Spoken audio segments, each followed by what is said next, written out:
Hello, hello, hello. Welcome back to my channel. Welcome to my next review. Today I'm looking at Chapter 4 of the Golden Disc Collection, Transformers War for Cybertron Kingdom, Terrorsaur. And this is the final chapter in the Golden Disc Collection. And I will start, as I've done with the previous ones, by reading the little story that goes along with each character. And this one is longer than the other ones on the story. So let's get started. Chapter 4, The Terrifying Conclusion. Pterosaur. In this timeline, rather than perishing in a pool of lava, the lava protects Terrorsaur from the surge and infuses him with powerful lava energy that gives him the ability to breathe fire. Pardon me. Scorponok and all other Maximals and Predacons on Earth aren't so lucky, except one, Tigatron. When Terrorsaur discovers the Mutant Tigatron, he seizes the opportunity to form an alliance with the now ferocious warrior, setting a plan in motion to travel back in time and fulfill his true destiny. With his incredible new power and the terrifying Mutant Tigatron as his second in command, he can eliminate Megatron and take his rightful place as the ruler of the Predacons. Terrorsaur, using the Golden Disc, discovers Tarantulas had installed a Transwarp cell inside the Decepticon ship, the Nemesis. But where is the ship? Meanwhile, the Autobots, Jackpot, Sights, Road Ranger, and Puffer, who have been pulled to prehistoric Earth from various times and locations in space, learn of his plot and join forces to stop Terrorsaur. If they can locate the Nemesis ship first, they can prevent Terrorsaur from executing his plan and use the ship to travel back in time themselves, preventing the surge and putting everything right again. Just as Terrorsaur and Tigatron finally locate the Nemesis, they're attacked from behind. It's the Autobots. Autobots? Tigatron immediately begins to fight. Terrorsaur, though stunned to see members of a faction he thought long dead, quickly takes flight to counter their attacks. In the chaos of battle, Terrorsaur drops the Golden Disc. Tigatron races over to retrieve it for his commander. But when he touches it, something happens. The memories of the noble, nature-loving Tigatron come flooding back. He remembers everything and he knows what he has to do. He turns on Terrorsaur, helping the Autobots defeat the evil Predacon. When the battle is done, Tigatron explains to the confused yet grateful Autobots who he is and what he thinks happened to him and what got them all here.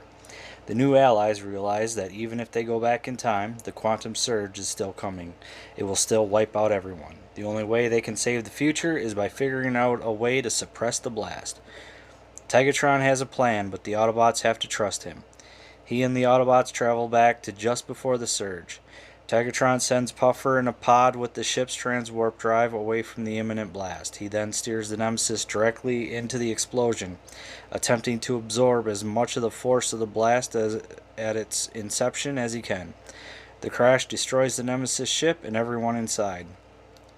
With the force of the quantum surge suppressed, there isn't enough power to create the vortex, to save and power up Terrorsaur when he falls into the lava, to mutate Tigatron, or to take out all the Maximals and Predacons.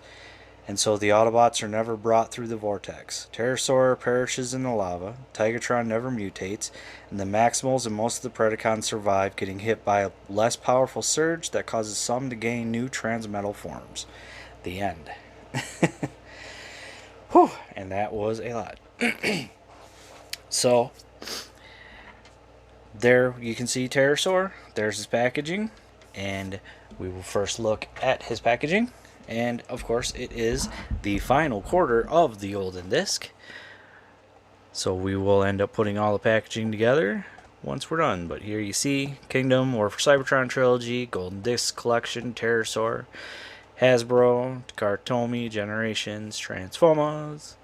On the bottom we've got our barcode and a bunch of other words. On this side, see Deluxe Class. On this side, a little bit more of the Golden Disc. On the top, War for Cybertron Trilogy, Golden Disc Collection Terrorsaur. And on the back, product shots with our warning and more words and stuff. So yeah, so there's that. So let's move Terrorsaur out of the way, and we will bring in the other boxes. and put them all together to form our golden disc.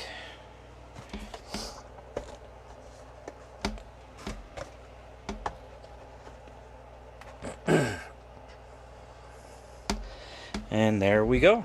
There we have our full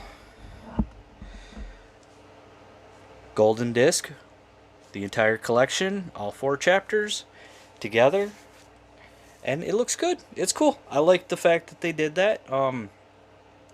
They didn't have to do that, but it's kind of a neat little thing that they did that for our for the collection. So again, very cool. And that is it for all of the boxes. So let's move them out of the way here.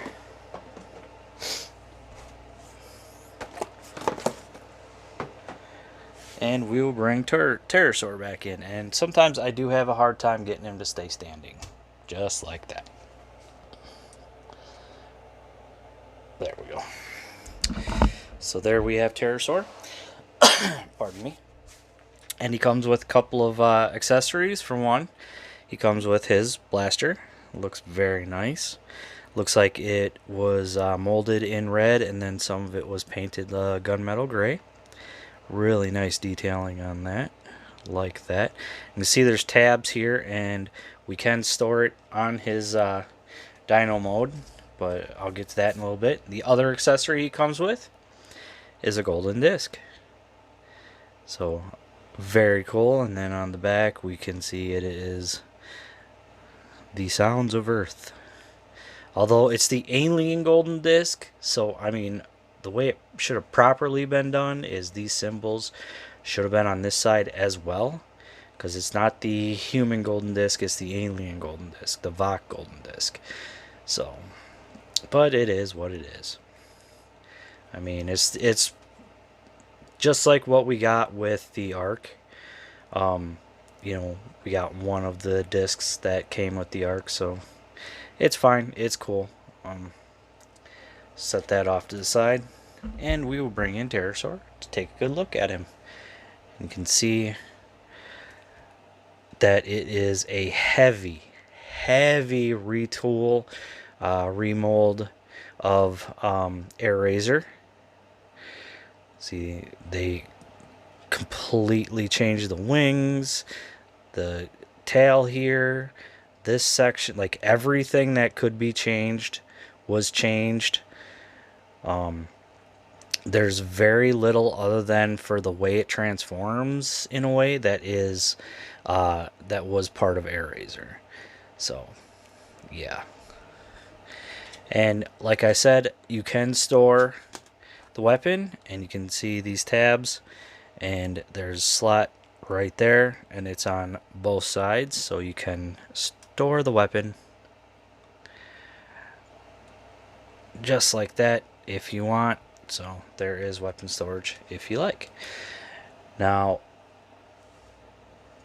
I do like they painted this nice yellow teeth, nice white, the green eyes look really good, and then inside is red. So the silver that you can see looks really good, but that's more meant for robot mode, which we'll get to in a bit.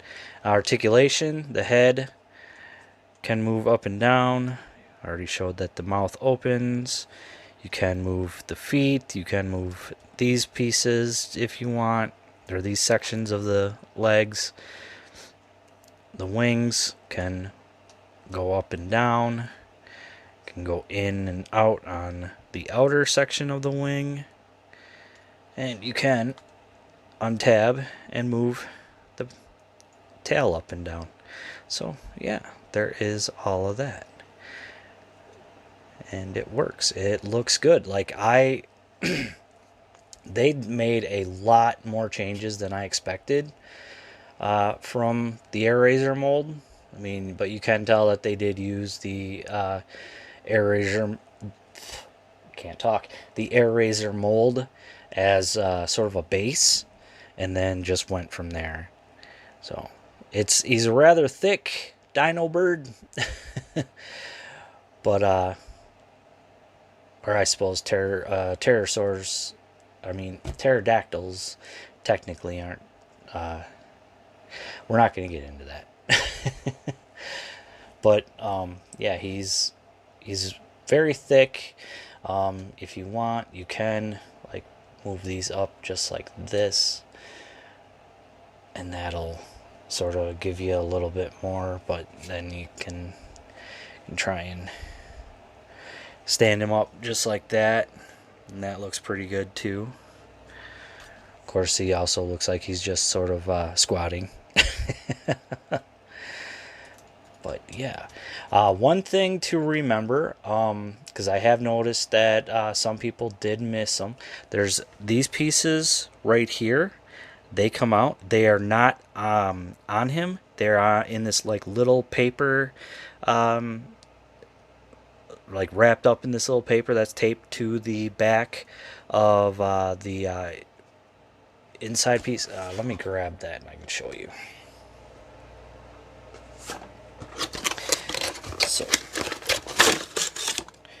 So they'll be taped like right here on the back of this insert, and so it's one thing to it's a thing to remember is that some parts are not going to be completely visible. So make sure you're keeping an eye out when you get yours for those little spikes. And I kept mine on after I put them on, because I think they look good in either mode. But that is pretty much it for his pterodactyl mode.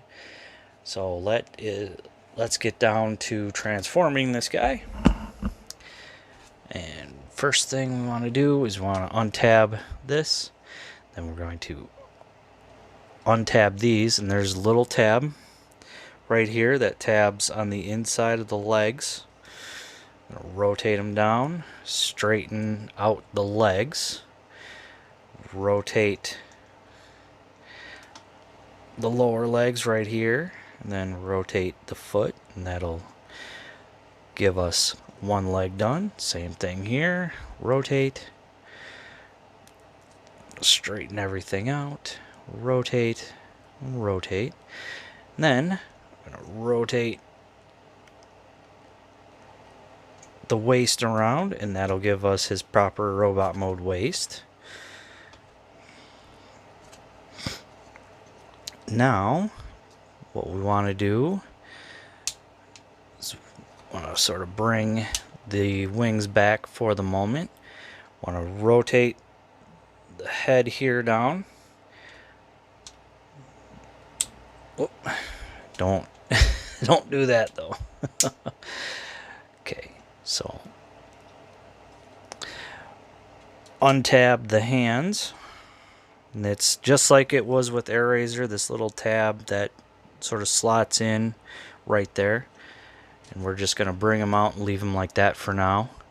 So want to untab this, and then what we want to do is get a hold of the bottom section here so we can rotate his robot head around. And then we want to bring all of this down just like this. We can close that back up. And then these, what we want to do is there's little tabs on the backs of these. We want to plug them in right there and make sure everything stays where it's supposed to.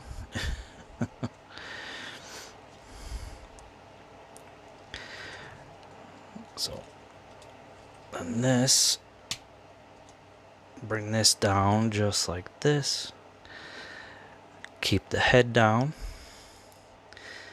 Now, with the wings, this tab right here is going to plug in to those slots there on either side, just like this. Then we can bring this just like this. So same thing on this side.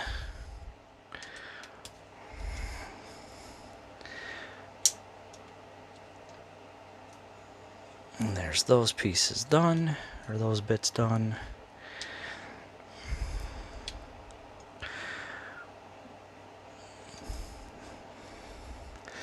And can straighten out the hands, rotate at the bicep swivel. Straighten out the hand, rotate at the bicep swivel, and here we have Terrorsaur in his robot mode, and he looks good. It is a really nice rendition of Terrorsaur. I think they did really good on the retooling and remolding of the Airazor mold to make him his own. And yeah, it looks very nice. He even still looks bulky. So take a good look at his head. Very Terrorsaur style head. Looks really good. Love that red. And the white and then the yellow eyes. So again, very nice. And then here's his chest. Looks very nice. Love the little brown spots like we saw in the show. Of course, the silver and the red and his little spikes here. And of course, you can see the Predacon symbol right there. Silver on this piece, and this piece does move out if you need. Again, the red and silver on the legs, and his feet definitely like we saw in the show.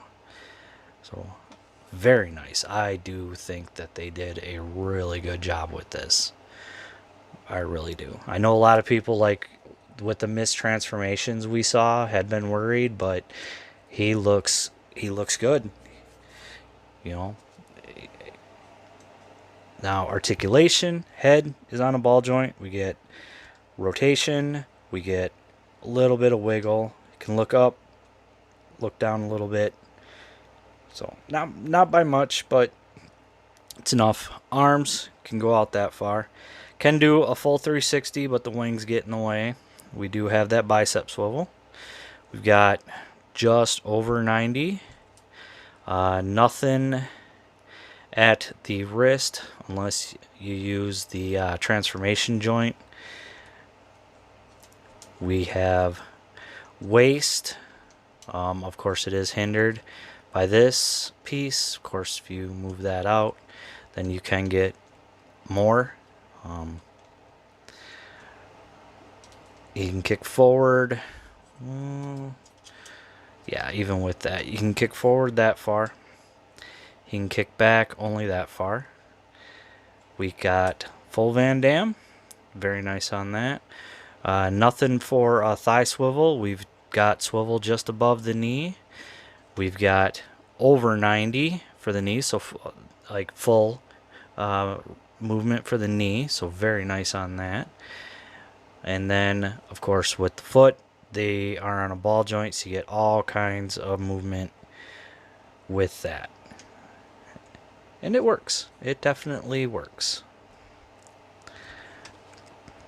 I am not disappointed with this guy, actually. I know, like, a lot of people were going to be somewhat disappointed, but I think they did a really good job, honestly. Me, personally, I think it works. And, of course, we can give him his weapon. So we'll just plug it in. And it is a bit of a tight fit, so may have to play around with it until it's where you want it.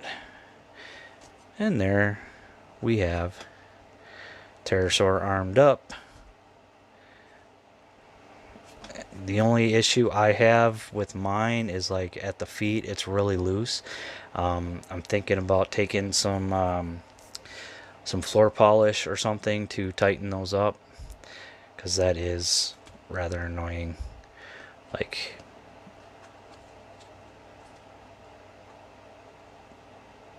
but there we go.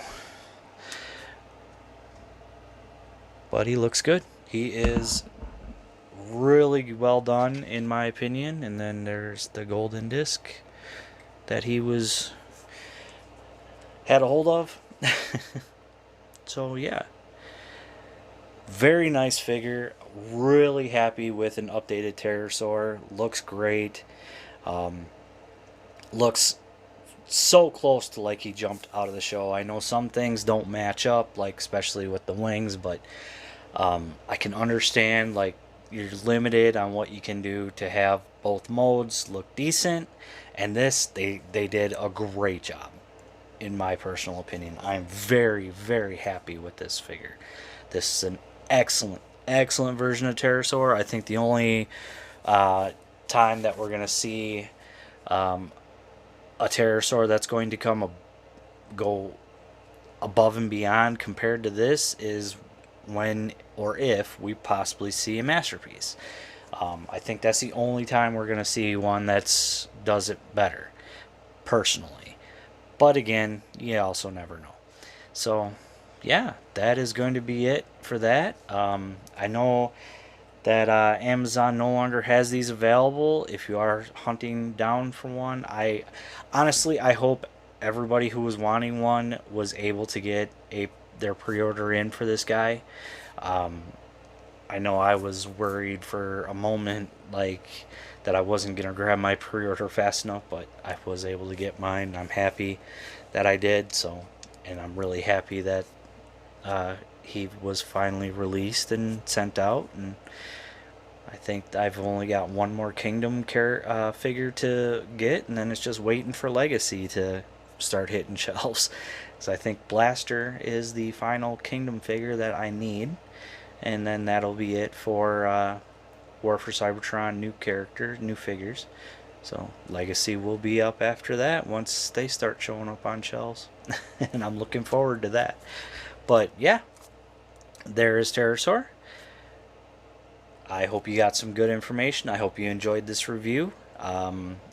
If you're looking for him, I do hope you find him without having to spend way more than you need to, or that you feel is right. I know so many people who are able to get extras of figures like this, they end up selling them for so much more rather than trying to help out fellow collectors. But it's the nature of the beast with any toy line, any collection, any type of collecting. So we're going to deal with people who are like that. But there we have it. There's Terrorsaur. Thank you for watching. Please like, comment, subscribe, and I'll see you all later.